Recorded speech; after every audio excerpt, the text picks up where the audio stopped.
నమస్తే. నేను మీ అంబటి రాంబాబుని మాట్లాడుతున్నాను.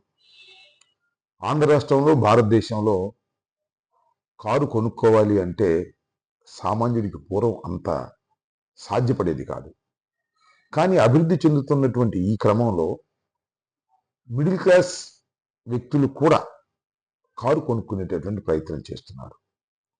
దానికి తగ్గట్టుగానే కారు తయారీ కేంద్రాలు, వ్యాపారస్తులు కార్లు ధరలను కూడా తగ్గించి సామాన్యుడికి అందుబాటులో ఉండే తరహాలో కార్లు తయారు చేసే విధానాన్ని కూడా చేపట్టిన విషయాన్ని మనం చూసాం.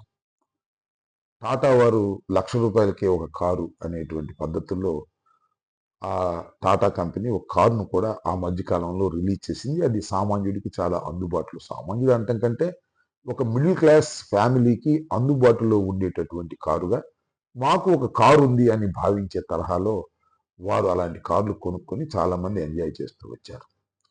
రాను రాను కాస్తో కోస్తో ఆదాయాలు పెరగటం, కాస్త గ్లోబలైజేషన్ రావడం, పిల్లలు ఇతర రాష్ట్రాలకు వెళ్ళడం, ఇతర దేశాలకు వెళ్ళడం, వాళ్ళు ₹4 సంపాదించి తల్లిదండ్రులకు వృద్ధ వయసులో కారు కొనిపెట్టేటువంటి కార్యక్రమాలు కూడా చేస్తున్నటువంటి విషయం మీ అందరికీ తెలుసు. నేను ఎందుకు కారు గురించి చెప్తున్నానంటే, ఇవాళ కారు అనేది ఒక లగ్జరీ కన్నా నిత్యావసరమైనదిగా మారుతున్నటువంటి తరుణం ఇది. ఈ కారు ఇవాళ కొనుక్కోవాలి అంటే మనం లోను బ్యాంకులో తీసుకోవాలి, రోజు పెట్రోల్ కొట్టించగలుగుతామా లేదా అని తెలుసుకోవాలి, రిపేర్లు వస్తే చేయించుకుంటామా లేదా అని తెలుసుకోవాలి.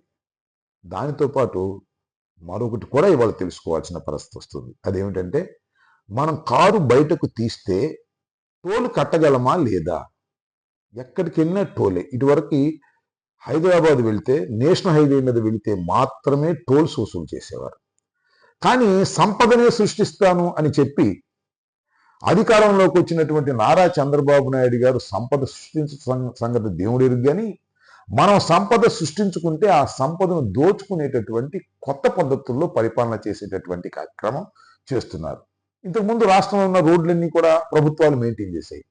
ఇక ప్రభుత్వాలు కాదు, పబ్లిక్ ప్రైవేట్ పార్ట్నర్షిప్ అంటే ఒక కాంట్రాక్టర్ చేతిలో పెట్టేసి మనం మ్యాచింగ్ గ్రాంట్ ఇచ్చేస్తే ఆయన్ని మెయింటైన్ చేస్తాడు. ఆయన మెయింటైన్ చేస్తాడంటే ఊరినే సంఘ సంస్కర్తలాగా మెయింటైన్ చేయడు. కారు కదిలితే టోల్ వేస్తాడు, ఆ టోల్ వసూలు చేస్తాడు, ఆయన సంపాదించుకుంటాడు. ఆ సంపాదించుకున్న దానిలో ప్రభుత్వానికి కొంత కడతాడు, లేదంటే చంద్రబాబు జేబులోకో లోకేష్ జేబులోకో కొంత పెడతాడు. ఇది పద్ధతి. ఈ పబ్లిక్ ప్రైవేట్ పార్ట్నర్షిప్ వల్ల జరిగేటటువంటి ప్రమాదం ఇది. దీనివల్ల ఏం జరుగుతుందంటే చంద్రబాబు నాయుడు గారికి ఒక సుఖమైన మార్గం వస్తుంది. ఏమిటంటే, అది ఎవరికైనా ఏదైనా కార్యక్రమం చేయలేదు, అరే అబ్బాయి ఈ రోడ్డు ఇచ్చేసాంరా, ఈ రోడ్డు తీసుకో, దీన్ని సంపాదించుకోమని చెప్తాడు. వాడేమో మన పీడించి టోల్స్ పెట్టి దాని ద్వారా తను సంపాదించుకుంటాడు. ఆ విధంగా తన పార్టీలో కార్యకర్తల్ని కొందరిని సర్దుకునేటువంటి కార్యక్రమం చేసేటటువంటి విధానంగా కూడా ఇది కనిపిస్తుంది. రాను రాను రోడ్డు మీద ప్రయాణం చేయాలంటే భారం పెరిగేటటువంటి పరిస్థితి వస్తుంది. ఇది సంపద సృష్టించడం చంద్రబాబు నాయుడు గారి దృష్టిలో. మీ దృష్టిలో, మా దృష్టిలో ఏంటిది? మనం సంపద సృష్టించుకుంటే ఆ సంపదను దోచుకునేటటువంటి కార్యక్రమం. ఇలా సంపదను దోచుకునే కార్యక్రమాన్ని నారా చంద్రబాబు నాయుడు గారు ఇవాళ తెర తీయటం చాలా దురదృష్టకరం. మీరు చూశారుగా, ఏది ఫ్రీ ఇసుక, ఫ్రీ ఇసుక వస్తుందా? ఎవరికి రాట్లా ఫ్రీ ఇసుక. చివరికి ఏం జరిగిందంటే, ఈ కృష్ణానదిలోను గోదావరి నదిలోను ఎక్కడైతే ఇసుక లభ్యమవుతుందో అక్కడ అందరినీ ప్రైవేటు కాంట్రాక్టర్లు నిలిచేశాడు. ప్రైవేటు కాంట్రాక్టర్లు అనడం కంటే తెలుగుదేశం నాయకుల్ని, చోటా మోటా నాయకులందరికీ కూడా అది అప్పచెప్పారు. వాళ్ళు తవ్వుతున్నారు, రేట్లు వేస్తున్నారు, వసూలు చేస్తున్నారు, మనకు పంపుతున్నారు, ఉచితంగా మాత్రం రావడం లేదు.